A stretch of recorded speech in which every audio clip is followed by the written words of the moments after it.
मंगलम भगवान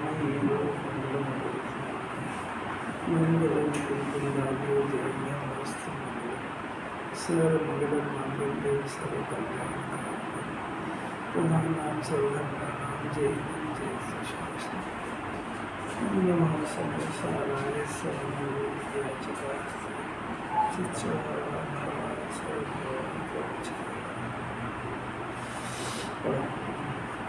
क्या एसएमएस को अनंत गुणात्मक आत्मा उसके एक स्वरूप को दृष्टि में लेकर आत्मा को एक ध्येय बनाकर उसमें एकाग्रता का प्रयत्न करना ही प्रथम शांति का उपाय है।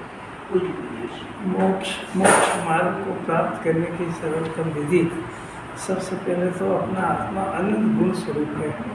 सुबह उठते से ही विचार करना चाहिए, मैं अनंत गुण स्वरूप हूँ। मैं लगा करके अनंत गुण स्वरूप हूँ। करोड़पति, लखपति, अरबपति ये नहीं, क्योंकि ये तो आत्मा का डिवैल्यूशन है। सही हो गया तो आत्मा में गुण है, मेरे में गुण है, तो वो कितने हैं कि अनंत। अनंत का अर्थ होता है जिसका पार नहीं पाए। अनंत काल तक उसके गुणों का वर्णन किया जाए तो गुण का वर्णन पूरा नहीं हो सके। इतने गुण स्वरूप में हूँ, ऐसा अपने को रोज स्वीकार करना चाहिए। जैसे अरहर की माला बड़े प्रेम से फेरता है, ऐसा अनंत गुण स्वरूप में ऐसा विचार करना चाहिए। क्या फ़ायदा उसमें कि उसका फ़ायदा ये होगा कि वही सम्यक दर्शन का विषय है और उसका एक रूप स्वरूप को दृष्टि में लेकर पहले विचार करें, फिर उसको दृष्टि में लें, ये हुआ सम्यक दर्शन। फिर आत्मा को ध्येय बनाकर ये सम्यक ज्ञान हो, ज्ञान के अंदर एक डिसीजन होता है और फिर उसमें पुनः पुनः एकाग्रता करते जाए। बस ये चारित हो गया। ये प्रथम सुख और शांति का उपाय है। ये नहीं कहा कि खूब पूजा पाठ करो, व्रत तप करो। सुख शांति का उपाय एक ही है, सम्यक दर्शन ज्ञान चारित्राणि मोक्ष मार्ग। सम्यक दर्शन का विषय क्या है कि शुद्ध आत्मा है, सात तत्व। फिर दूसरे सूत्र है, पहला सम्यक दर्शन ज्ञान चारित्राणि मोक्ष मार्ग। दूसरा सूत्र क्या है?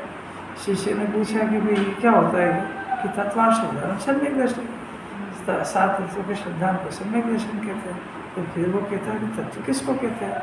पूरा वो तो समय वो खुल जाए पूरा ना, ऐसा अलौकिक बात है, सुनने को मिल गई, अपना बहुत बड़ा सौभाग्य। कभी भी ऐसा नहीं सोचना चाहिए कि अपना तो दुर्भाग्य है, बीमारी हो गई शरीर में, खाने का लिए, पीने का लिए। अरे ये सब संयोग की बात है, इससे जीव का कुछ भी बिगड़ता नहीं है। इसका तो बिगाड़ सुधार अपने को आत्मा नहीं माने तो होता है, बस ये जानना चाहिए। अब देखो हमारा चंद्राचार्य अब अपने को सम्यक दर्शन की विधि बताते हैं। पहले कल कुंकुंदाचार्य से बात हुई, समझ में आई होगी बहुत कुछ। अब देखो टीका के अंदर, टीका में उन्होंने फिर पैटर्न फिर से बदल दिया। कुंकुंदाचार्य ने तो कहा भाई अणुमात्र भी राग का सद्भाव हो, और सद्भाव का अर्थ यदि समय से आपको पढ़ के नहीं पढ़े या ये सत्समागम नहीं मिले तो यही लगाएगा कि ये 12वें गुण स्थान में राग का भाव होता है, तब उसको आत्मा का परिचय होता है। तो समय सार का पैटर्न ये है कि यहाँ पे राग अनंतानुबंधी राग भी राग कहते हैं, मिथ्या दर्शन सहित के राग को ही राग कहते हैं। तो इसलिए अणुमात्र भी रागादि का सद्भाव, यानी इसके ज्ञान में अणुमात्र भी रागादि की महिमा होगी, तो उसमें भले वो 11 नौपुर पढ़ ले तब भी वो आत्मा नहीं जान पाएगा। महिमा की बात है, महिमा जाएगी तो होगा। टीका के अंदर अमृत चंद्राचार्य जो क्या देखो बढ़िया पाते थे।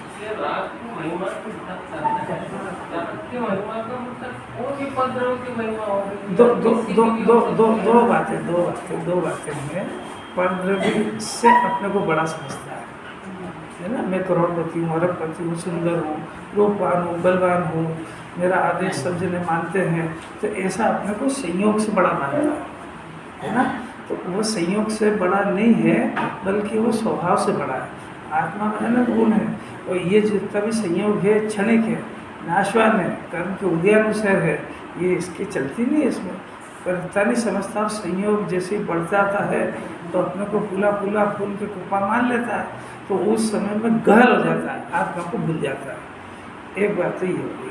अब दूसरा एक परिणाम है उसका, परिणाम अंदर उत्पन्न होता है ना, डॉक्टर हो, इंजीनियर हो, बड़ा मंत्री शक्ति हो, और उसका आदेश हर कोई मानते हो, तो वो उस परिणाम से अपने को बड़ा मानता है। पुण्य का परिणाम हो जाए तो अपने को बड़ा मानता है, पाप के परिणाम से भी बड़ा मान लेता है, तो पाप का परिणाम बड़ा व्यापार धंधा हो, ये हो, उससे बड़ा मान लेता है। तो ये तो सब एक संयोग है और एक विकार है, और ये बड़ा इसलिए मानता है कि उसकी महिमा है। अब इसको ये महिमा उतरे और ये एक बार इसका दृष्टि दोष मोतियाबिंद दूर हो जाए और इसको समझ में आ जाए कि जो स्वभाव में रमने वाले होते हैं वो त्रिलोक पूज्य होते हैं और वही बड़े होते हैं। स्वभाव के आश्रय से उत्पन्न हुई वितराग परिणति जिनके हो गई है वे ही तीन लोक में बड़े होते हैं, ऐसा श्रद्धान होए। तो फिर इसको प्रश्न होगा कि जैन दर्शन की तो पहली बात है क्या है कि हम यहाँ पे भक्त नहीं भगवान बनेंगे। यहाँ आए काहे के लिए? भगवान बनने के लिए आए, भगवान की पूजा करने के लिए थोड़ी आए, भगवान बनने के लिए आए। और यहाँ तो स्तुति के अंदर भी यही पढ़ाते हैं, हऊ मेरी ऐसी दशा जैसी तुम धारिए। तो पहले आपकी दशा का मेरे को पता तो लगे कि आपकी दशा के अंदर अनंत चतुष्टय चल रहा है, वीतराग भाव चल रहा है, आप लोकालोक को देखते हो फिर भी उससे प्रभावित नहीं होकर के अपना अनंत सुख को भोगते हो। तो हे प्रभु हऊ मेरी ऐसी दशा, मेरी ऐसी दशा कब होगी कि ये मैं ये करते ही रहूँगा, गे को देखो, गे का विचार करूँ, ये कोई धंधा है? अभी मैंने पकड़ लिया ज्ञान से अनादि से, पर अभी मेरे को ये पसंद नहीं है। मेरे सब ये है कि हो मेरी ऐसी दशा, मैं आत्मा को स्वीकार करूँ और गे जानने में आए तो उसके ऊपर मेरा परिणाम विचलित नहीं हो और मेरे को अपने स्वभाव की महिमा आती जाए, मैं अपने स्वभाव में समाता जाऊँ, ऐसी मेरी भावना है। इसको कहते हैं मेरी भावना। अब ये कैसे, अभी महिमा समझ में आई? संयोग की महिमा, धन की महिमा उतर जाए और आगे के परिणाम की महिमा उतर जाए, पुण्य से अपने को बड़ा नहीं माने, पुण्य के फल से अपने को बड़ा नहीं माने, अपने को शुद्ध आत्मा मैं हूँ इससे बड़ा माने, और अपने को पर्याय में बड़ा मानना है तो वीतराग भाव से बड़ा माने। वीतराग भाव में पूज्यपना होता है और सम्यक दृष्टि भी पूज्य नहीं होता है, पंचम गुण स्थान से पूज्यपना प्रारंभ होता है। बात समझ में आ रही क्या? तो जब द्रव्य की तरफ से देखो तो जीव को किसी की जरूरत नहीं है, पूज्य स्वरूप है।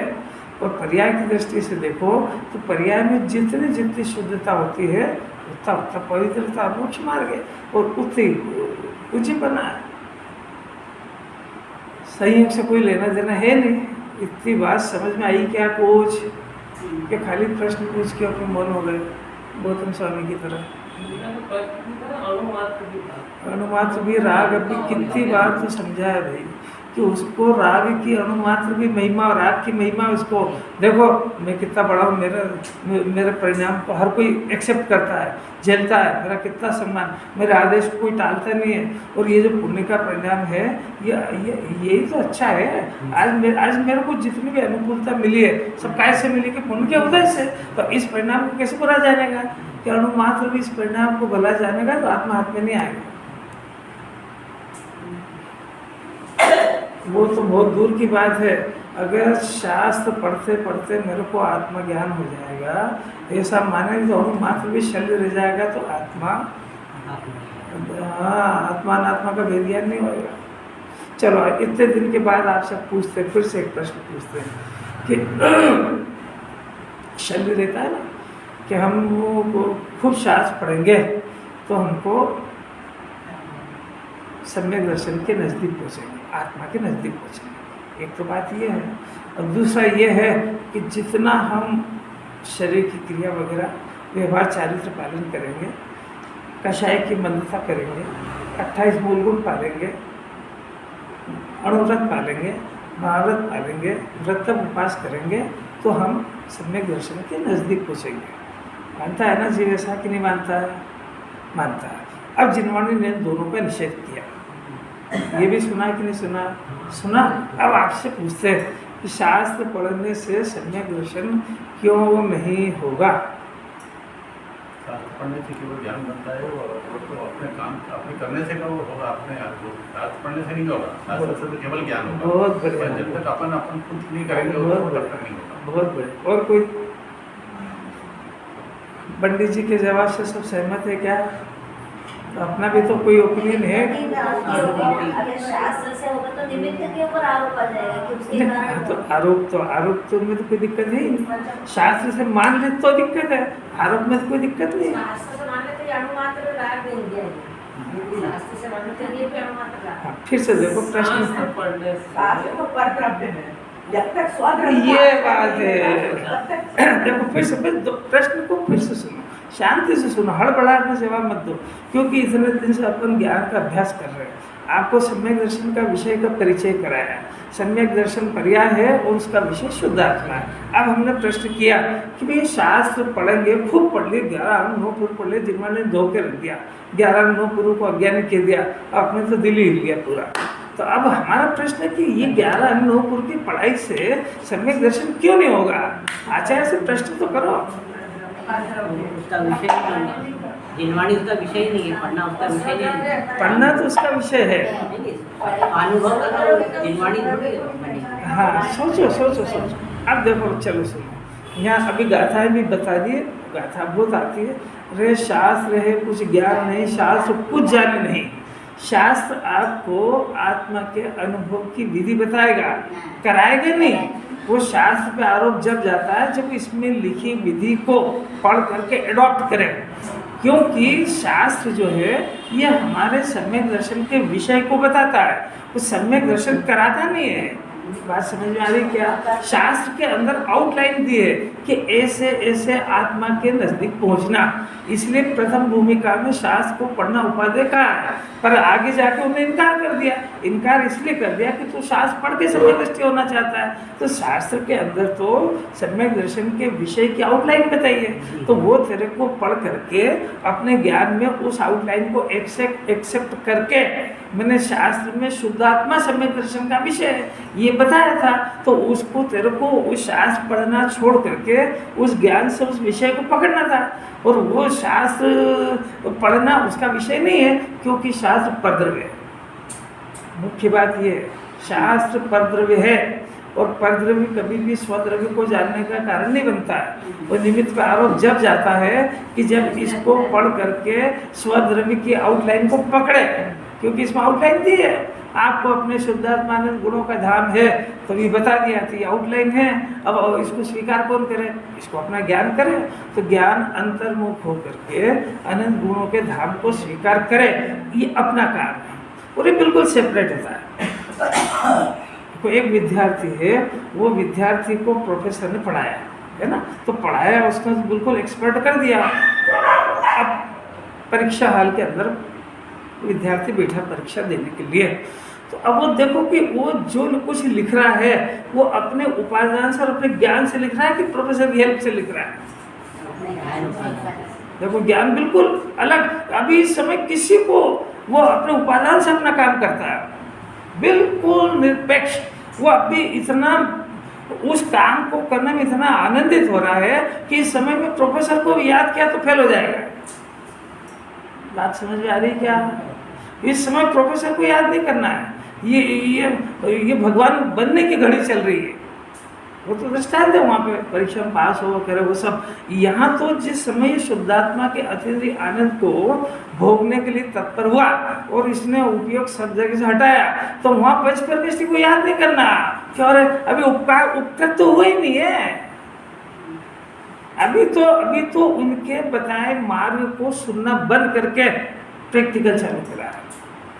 अब चालू करा है, वो सक्सेस हो जाए, 2 काम है ना, सक्सेस हो जाए तब फिर उसको जब शुद्धोपयोग में तो रह नहीं पाता है, फिर शुद्धोपयोग में अगर वो टिकी जाए तो वही केवल ज्ञान हो जाए, तो फिर वो 3 कषाय का सद्भाव मोक्ष मार्ग धरा ले जाएगा।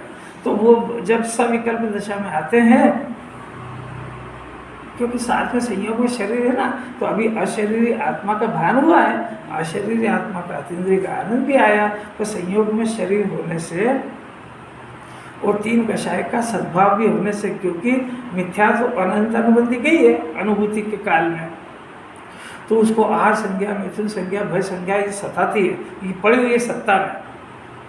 तो इस जाति के विकल्प शुरू हो जाते हैं तत्काल। उसके पहले पंच परमेष्टि के विकल्प होते हैं कि ओहो, आज जो ये मेरे को अतीन्द्रिय आनंद हुआ है, आत्मदर्शन हुआ है, ये आखिर बताया किसने? तो उन पंच परमेष्टि का महाउपकार वो दासानुदास आज बनता है इस समय में। आज उसका आत्मा का जन्म हुआ है, आज उसका जन्मदिन है। इस दिन जिस दिन ये अपने को आत्मा का अनुभव होगा, ये दिस इज माय बर्थडे, क्योंकि आज तक मैं अपने को मुर्दा मान रहा था, अब क्या मानेगा? अब चेतन मानेगा। गजब हो गया ना।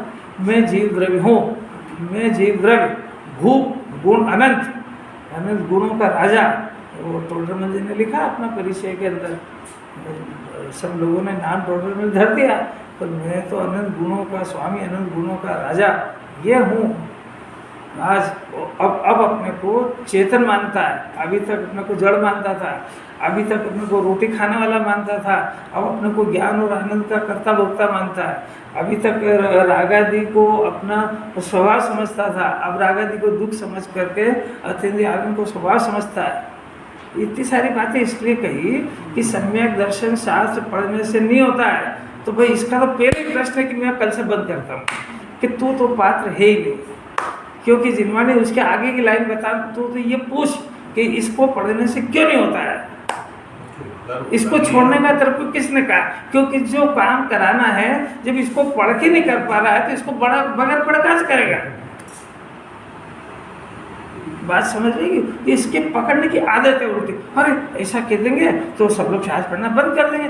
तू है मूर्ख, समझदार होएगा वो ये पूछेगा साहब शास्त्र पढ़ने से अब मैं तो ये पूछना है आपके पास कि आप बार बार कहते हो 11 पूर्व के पाठी को सम्यक दर्शन नहीं हुआ इसलिए वो अज्ञानी है, तो हमको तो ये बता दो कि अब उसके क्या गलती रह गई ज्ञान में, उसके अभ्यास में।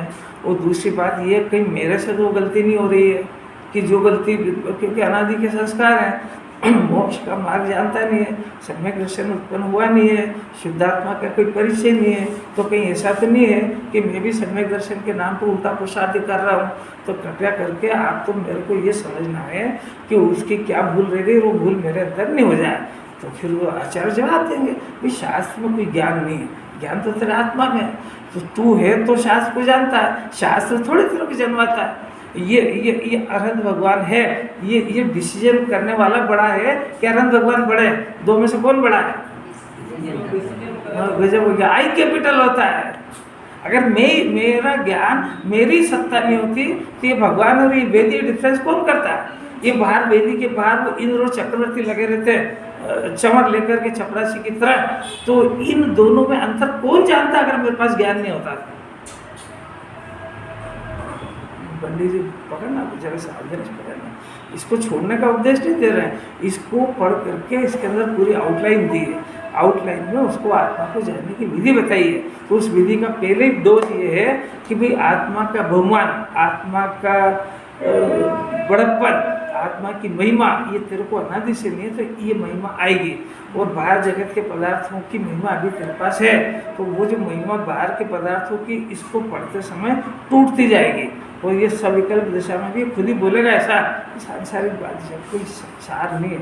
इतनी जिंदगी के अनुभव में ये है, ना कोई खाने पीने में सार है, ना कोई धन बढ़ाने में और इसमें सार है। वास्तव में अपने को आत्मा जानना चाहिए, ऐसा बोलना भी सीख जाएगा।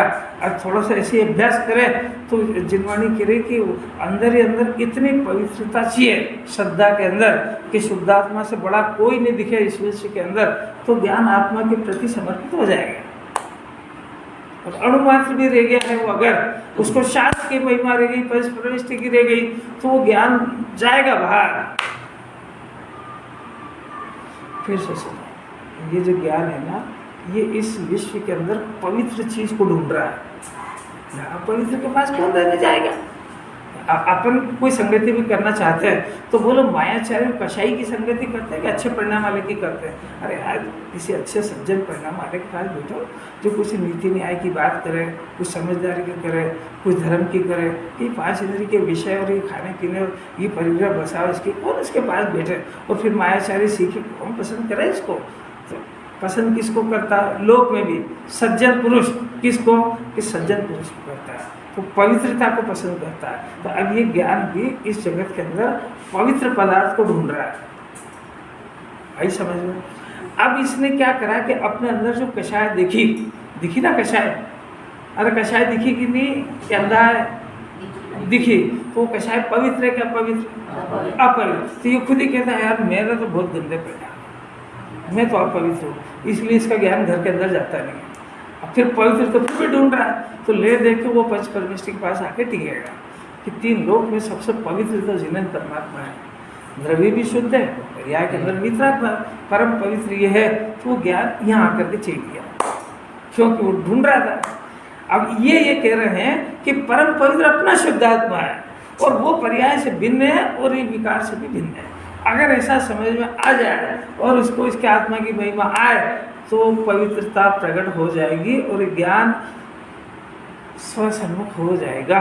इतना अभ्यास जिनवाणी बनती है। आपको एक बात समझ में आई क्या कि शास्त्र पढ़ने से सम्यक दर्शन ज्ञान होगा कि नहीं? नहीं होगा तो फिर इसको पढ़ें कि नहीं?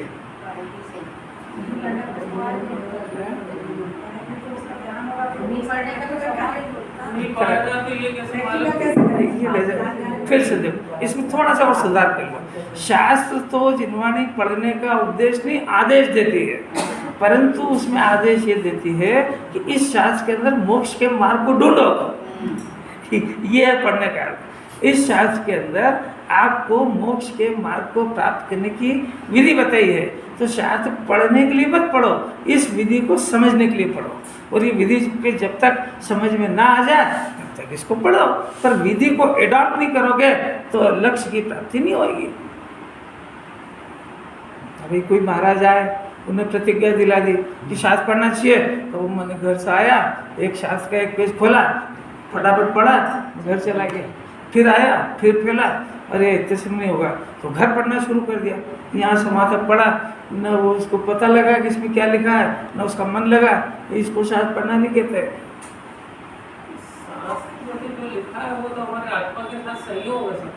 ये आपसे किसने पूछा?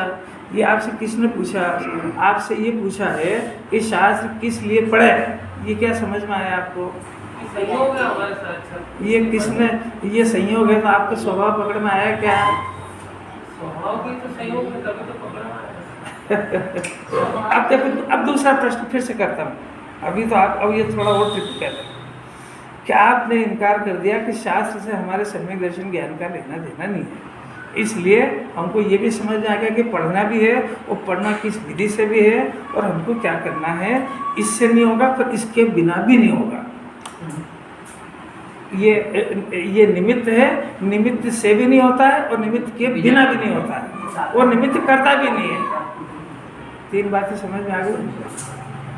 सम्यक दर्शन होने में शास्त्र का और हमारा सम्यक दर्शन की पर्याय का निमित्त नैमित्तिक संबंध है, कर्ता कर्म संबंध नहीं है। इसलिए निमित्त नैमित्तिक का अर्थ है कि कोई संबंध नहीं है। जब आपके अंदर में नैमित्तिक में सम्यक दर्शन रूपी कार्य हो जाएगा तो उस समय उपस्थित कौन था कि ये जिनवाणी थी, ये पंचपरमेश्वर, ये कुलकुंदाचार्य की वाणी थी, क्योंकि इसके बिना ये काम नहीं हो सकता है।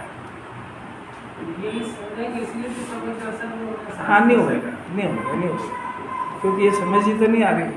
अब दूसरा प्रश्न फिर से कर रहा हूँ कि अब दूसरा प्रश्न है कि 28 मूल गुण पालने का परिणाम, अणुव्रत पालने का परिणाम ऊंचे से ले रहे।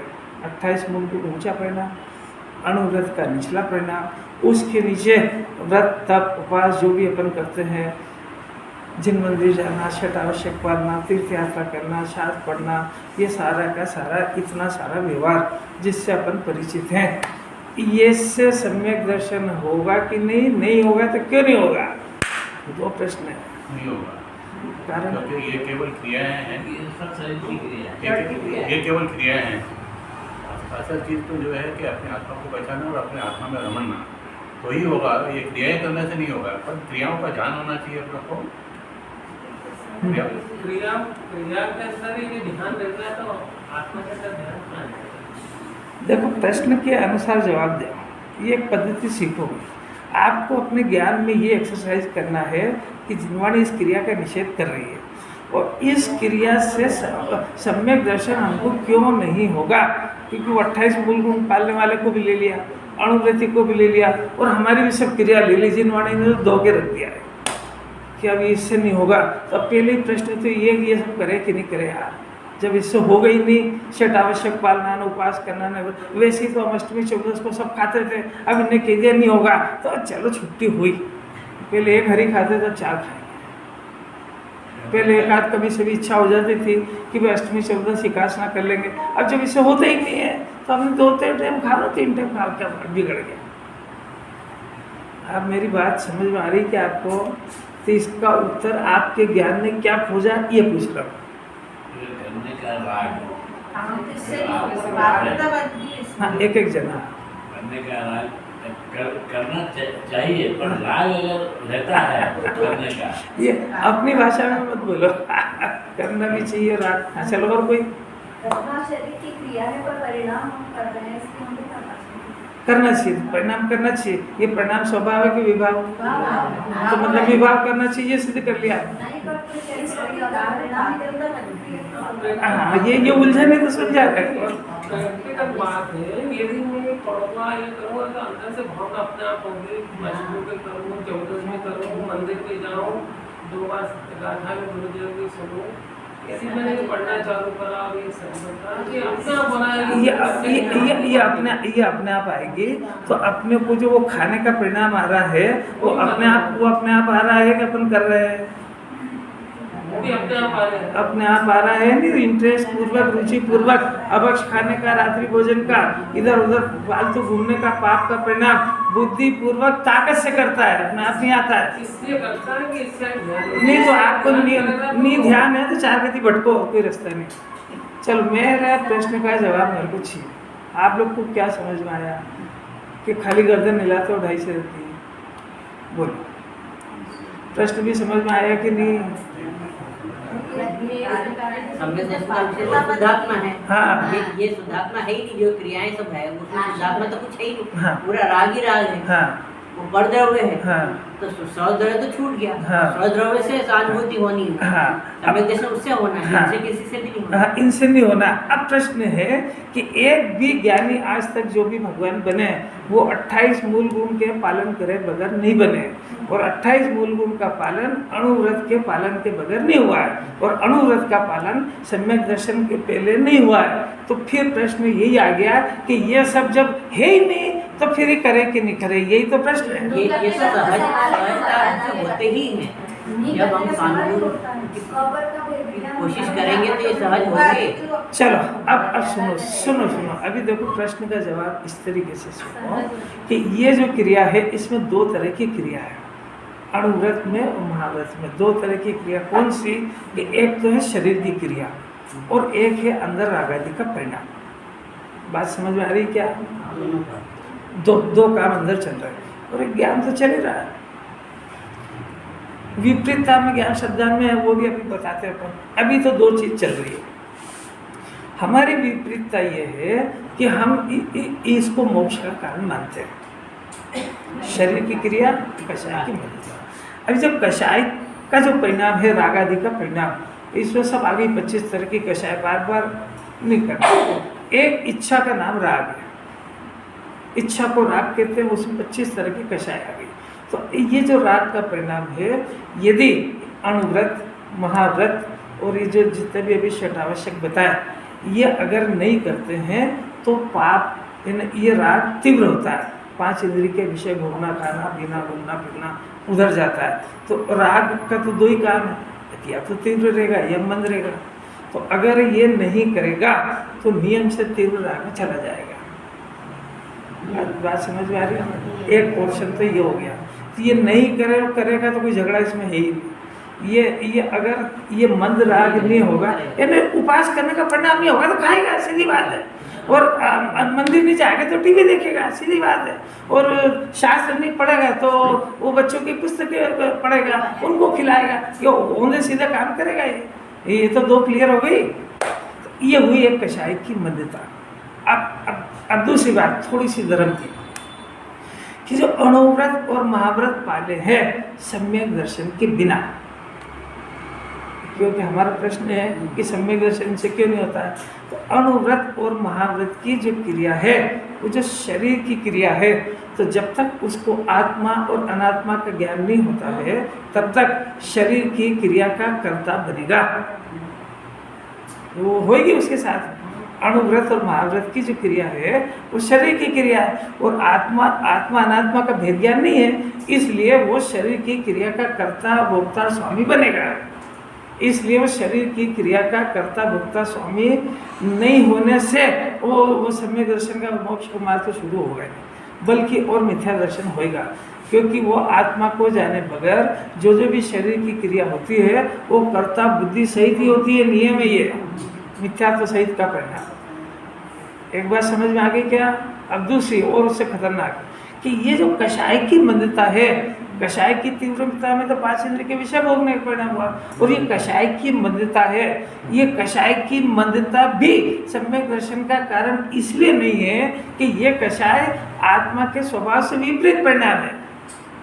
बात समझ में आ रही है? जिनवाणी को बार बार ये कहना था कि ये कषाय चाहे तीव्र हो चाहे मंद, ये हमारा विषय नहीं है, कषाय से भेद ज्ञान से सम्यक दर्शन होता है। बात समझना जरा, बहुत सूक्ष्म बात है। जिनवाणी कह रही है तीव्र और मंद का हमारा सब्जेक्ट नहीं है, राग से शुद्ध आत्मा भिन्न है, ये सम्यक दर्शन का विषय है। और तुम जो है सम्यक दर्शन के लिए राग की तीव्रता और मंदता का अभ्यास करते हो, ये विषय ही नहीं है। राग से भेद ज्ञान, राग के काल में मैं रागी नहीं हूँ, मैं तो ज्ञान और आनंद मैं हूँ, ये समझा रहे हैं। तो ये समझने पर कषाय ऑटोमेटिक मंद होती है। हमको मंद कराने का उपदेश देना ही नहीं है, क्योंकि जो काम सहज होता है हम उसको करने का उपदेश क्यों दें? मोक्ष मार्ग की बात चल रही है। ये सब चीजें अंदर से हो रही है, तो बाहर से बताने की जरूरत आप सीख जाओगे क्या? समझ जाओगे क्या? नहीं, आप समझ जाओगे क्या? पहले तो ये बाहर से बताना पड़ेगी ना, ये बताना पड़ेगी ना। यहाँ अभी अज्ञानी को समझाया जा रहा है कि अंदर प्रकट हो रहा है उसको बताया जा रहा है। अरे अपने को ज्ञानी बनना है कि नहीं बनना है? तो बनना है तो अपने अंदर ये गलतियाँ चल रही है कि नहीं, कि वो जिनवाणी कह रही है आत्मा और अनात्मा के बिना जो शरीर की क्रिया होगी वो सामग्री चढ़ाने की, उसका नियम से कर्ता बनेगा। और अगर उसे धर्मात्मा मानेगा तो शरीर की क्रिया का कर्ता बनने से मिथ्या दर्शन भी पुष्ट होगा और वो ज्ञान भी मिथ्या होगा। अब दूसरी बात है, कषाय के पीछे जिनवाणी पड़ी है तो कषाय से जिनवाणी भेद ज्ञान कराना चाहती है, और ये कषाय की मंदता को कारण समझ गया। बात समझ में आ रही है क्या? कषाय की मंदता और कषाय से भेद ज्ञान दोनों में बहुत अंतर है। कषाय से भेद ज्ञान करने की बात, कषाय से भेद ज्ञान करने के पुरुषार्थ में कषाय की मंदता नियम से होती है, पर कषाय की मंदता से भेद ज्ञान नहीं होता है। भेद ज्ञान का पुरुषार्थ उसके काल में होता है, पर उससे नहीं होता है। द्रव्यलिंगी ने जो गलती करी वो यही करी है कि कषाय की मंदता के नाम पे कषाय से एकता कर ली है। स्व से एकत्व पर से विभक्त की बात समझ में नहीं आई है, कि जिनवाणी कह रही है कि आत्मा से एकत्व करना है और कषाय से विभक्त होना है, तो इसने कषाय से विभक्त होने की जगह कषाय की मंदता में पुरुषार्थ किया है। तो उसमें तेरे को मंद करने की जरूरत ही क्या है? क्योंकि वो तो जो उसका विषय है उसके आधार से मंद होती है। वो तो कुछ बात समझ में आ रही क्या? जो अपन लोग जवाब देते हैं उस जवाब को यहाँ के जिनवाणी के जवाब से टेली करना चाहिए, और फिर अपनी जो गलती है वो सुधारना चाहिए श्रद्धा ज्ञान के अंदर। क्या हम तो ऐसा समझ रहे थे, और जिनवाणी ये कह रही कि भाई ये कषाय की मंदता ज्ञानी को बहुत होती है, तीव्र थोड़ी होती है उसको। तो उसके जब कषाय की मंदता है तो उसके नियम से खाना पीना घूमना आदि के परिणाम होंगे ही नहीं। ये तो वो नहीं होंगे तो ये होंगे, अणुव्रत के महाव्रत के ये परिणाम नियम से होंगे, वो इनका कर्ता भोक्ता थोड़ी है। वो उसकी भूमिका का परिणाम है, क्योंकि ज्ञान को कषाय में इंटरेस्ट नहीं है तो कषाय मंद चलती है। अब दूसरी बात है ये चलती है और शरीर की क्रिया भी इस काल में होती है, तो वो राग आदि के परिणाम का ज्ञाता हो जाता है। अनादि से राग का कर्ता वो स्वामी बन रहा था, ज्ञाता होते से ही ज्ञान का कर्ता बन जाता है और राग का भी ज्ञाता हो जाता है। अणुमात्र भी राग का कर्ता अगर रहा तो मोक्ष मार्ग से दूर रहेगा।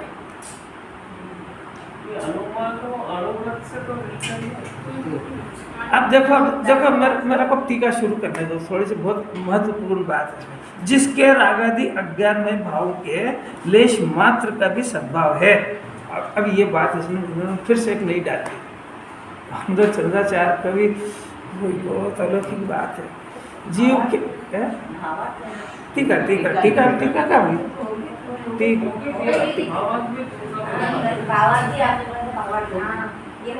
टीका आपको समझ आ गई क्या?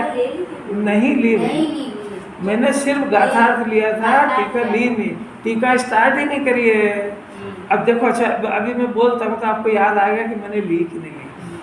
अमृत चंद्राचार्य ने दो तरह के परिणाम लिए, एक ज्ञानमय परिणाम और एक अज्ञानमय परिणाम। अब अज्ञानमय परिणाम और ज्ञानमय परिणाम, तो ज्ञानमय परिणाम किसको होता है और अज्ञानमय परिणाम किसको होता है? अब ये प्रश्न आपसे पूछते हैं। कितना बढ़िया अभी देखो जवाब, कितना जिनवाणी थोड़ा थोड़ा बोलना है ना। ज्ञानमय परिणाम ज्ञानी को होता है, अज्ञानमय परिणाम। अब मैं पूछ रहा हूँ कि ज्ञानी कैसे बनते हैं और अज्ञानी कैसे रह जाते हैं?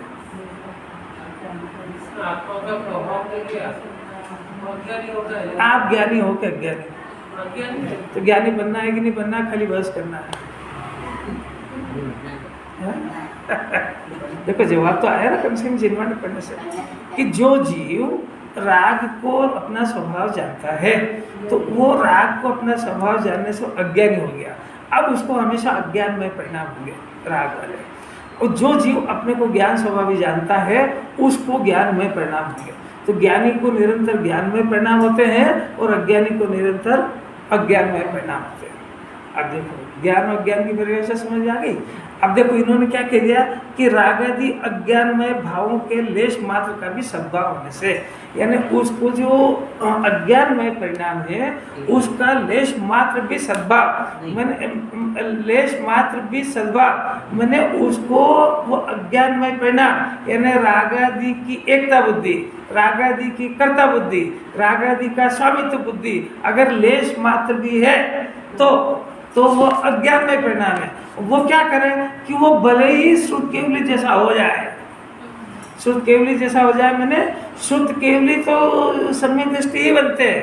वहाँ पर ये शुद्ध केवली यानी जितने चलो ये मंदिर के अंदर अपने ग्रंथ रखे सब पढ़ ले, तब भी क्या होगा कि वह ज्ञानमय भाव के अभाव के कारण। याद आया कि चली गया था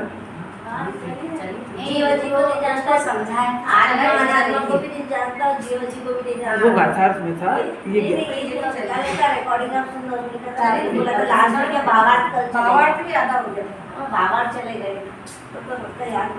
कितना याद रहता। चलो डबल सुनने में पाप लगता है, डबल भावार्थ लेते वाले। जो जीव अजीव को नहीं जानता वो सम्यक दृष्टि नहीं है, इसलिए रागी जीव ज्ञान के अभाव के कारण सम्यक दृष्टि नहीं होता है। अंतिम लाइन देखिए। अब रागी जीव किसको कहा? ज्ञान के अभाव होता है। रागी देखो इसमें लिखा है रागी जीव ज्ञान के अभाव के कारण सम्यक दृष्टि नहीं होता है। सम्यक दृष्टि को राग होता है परंतु वो रागी नहीं कहलाता है, क्योंकि वो राग को अपना स्वभाव नहीं। और अज्ञानी जीव राग है इसलिए अपने को रागी मानता है। बात समझ में? सम्यक दृष्टि को राग है परंतु अपने को ज्ञानमय मानता है।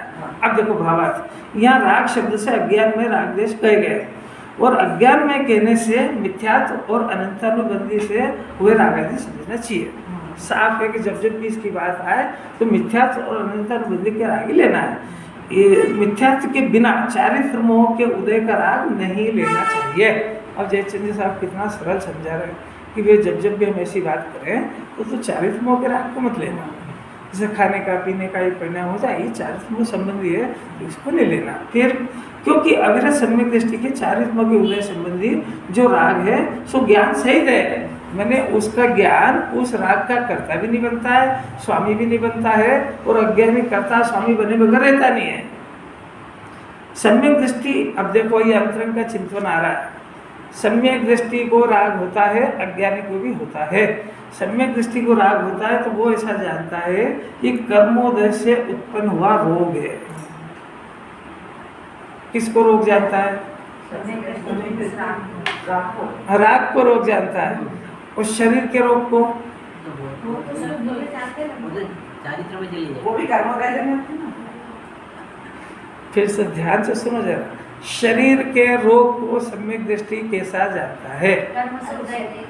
वो अपना मान ही नहीं रहा है। ये बात है कि वो शरीर के रोग उसके आत्मा के है ही नहीं। शरीर के रोग को, शरीर का रोग अपन कहते हैं, असाता का उदय अपन कहते हैं। ज्ञानी तो शरीर के रोग को शरीर का परिणाम जानता है, क्योंकि शरीर में कोई रोग नहीं होता है, पुद्गल में कोई रोग नहीं होता है, ये तो पुद्गल का परिणाम है। हम इसको रोग कहते हैं क्योंकि हमको नहीं सुहाता है।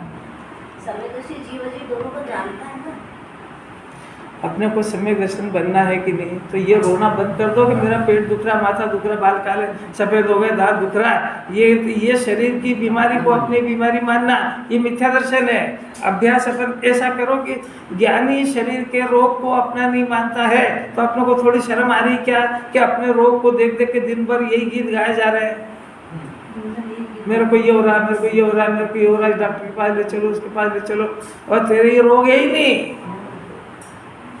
ज्ञानी तो राग को रोग जानता है। बात समझ रहा? रोटी खाने का राग, कपड़े पहनने का राग, घूमने का राग, ये बीमारी है उसको, ये नहीं होना चाहिए। अब देखो फिर से देखना जरा, जब हमने शरीर के रोग को अपना जाना तो हमारा ज्ञान क्या काम करेगा? डॉक्टर को ढूंढो कि इसका इलाज कराओ। अब वो ज्ञानी को राग का रोग है तो जानता है कि राग है, रोग है, तो उसको जो राग को, वो किसका इलाज करेगा? राग का इलाज राग का इलाज करेगा। तो राग का इलाज करेगा तो जानता है राग का इलाज क्या है। अपने स्वरूप में ये बात है कि वो जानता है कि ये तो एक झटके में निबट जाएगा।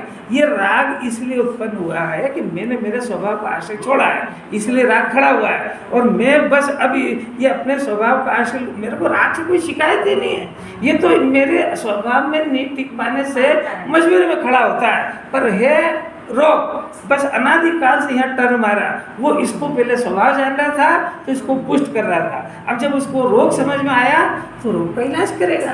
तो वो रोग और राग का इलाज करता है और हम शरीर का करते हैं। कब जानेगा जब स्वभाव को वो आप कब जाने का ये बात नहीं है, आपको कुछ सीखना है कि नहीं इसमें।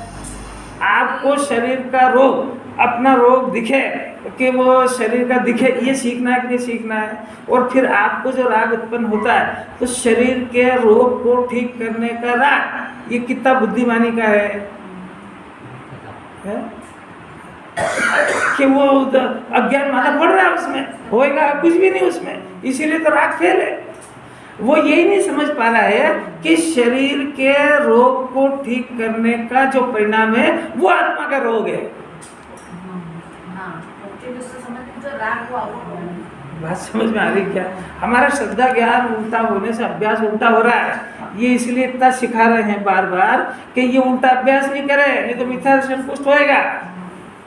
ये भले ही भाषा में ऐसा कह दे कोई दिक्कत नहीं है, राग हो तब भी कोई दिक्कत नहीं है, पर राग को देख कर के मैं रागी हो गया हूँ, रोग को देख कर के मैं रोगी हो गया हूँ, ये आवाज़ अंदर से बंद कर दे, नहीं तो मिथ्या दर्शन पुष्ट होगा। बात समझ में आ रही है? ज्ञानी के अनुसार सोचोगे तो ज्ञान रुक जाएगा, अज्ञानी के अनुसार करोगे अज्ञान पुष्ट होएगा। अब देखो नंबर 1 देखना जरा, सम्यक दृष्टि उस राग को कर्मोदय से उत्पन्न हुआ रोग जानता है, मेरे अंदर से स्वभाव से उत्पन्न हुआ ऐसा नहीं जानता है। और ये अज्ञानी जीव राग को मैंने किया है, मेरा कर्तव्य है, वो राग से व्यवस्थित चल रहा है ऐसा जानता है, तो उल्टा जानता है ये। अब दूसरी बात, और मैं उसे मिटाना नहीं चाहता हूँ।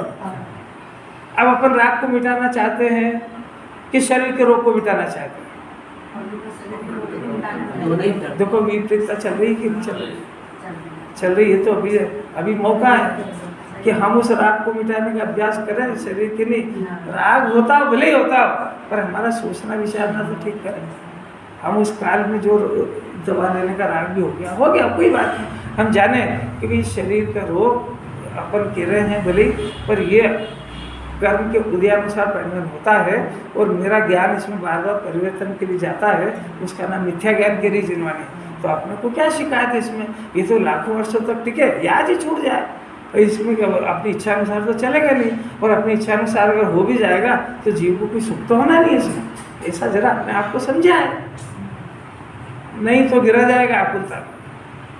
फिर उसे उस राग के प्रति राग नहीं है। अज्ञानी को राग के प्रति राग है। राग हुआ तो उस राग की पूर्ति नहीं करेगा जब तक उसको चैन नहीं पड़ती है, और ज्ञानी को राग का अभाव में जब तक चैन नहीं पड़ती है। दोनों को चैन तो नहीं पड़ती। कुछ उल्टा सुल्टा खाली ज्ञानी क्या करते हैं, याद मत करो अपना अज्ञान कैसे दूर हो, ये साथ में चलने दो, नहीं तो ये याद तो कर लेगा। वही सम्यक दृष्टि हो गया ना, वो ज्ञानी हो गया, इसलिए उसको राग के प्रति राग नहीं। और अपने को ये तो राग की पूर्ति नहीं हो तो उसको चैन ही नहीं पड़ती। फिर सम्यक दृष्टि के राग का लेश मात्र भी सद्भाव नहीं है, यानी वो उसके राग को अणुमात्र भी पसंद नहीं करता है। राग रहे नहीं तो भगवान बन जाते हैं, ऐसा कहा है। तो उसका कारण इसलिए है कि सम्यक दृष्टि के अशुभ राग तो अत्यंत गौण है, आप चाहते ही नहीं है। दूसरी बात, वो जो शुभ राग भी होता है वह उसे किंचित भी अच्छा नहीं समझता है, उसके प्रति लेश मात्र भी राग नहीं करता है। वो निश्चय से तो उसके राग का स्वामित्व नहीं है, इसलिए उसके लेश मात्र भी राग स्वामित्व नहीं है। सीधी बात है, इसे कर फिर चलेगा। कल के गुरुदेव के प्रवचन में आया था वो बताना चाहती, मतलब समय दृष्टि ज्ञानी की बात ही अलग है, तो क्या चीज़ नहीं मालूम है। वो जो अपने 130 गाथा जो पढ़ी थी कि काल का सब ईंधन हो जाने वाले हैं, तो उसमें गुरुदेव जी बोले जयपुर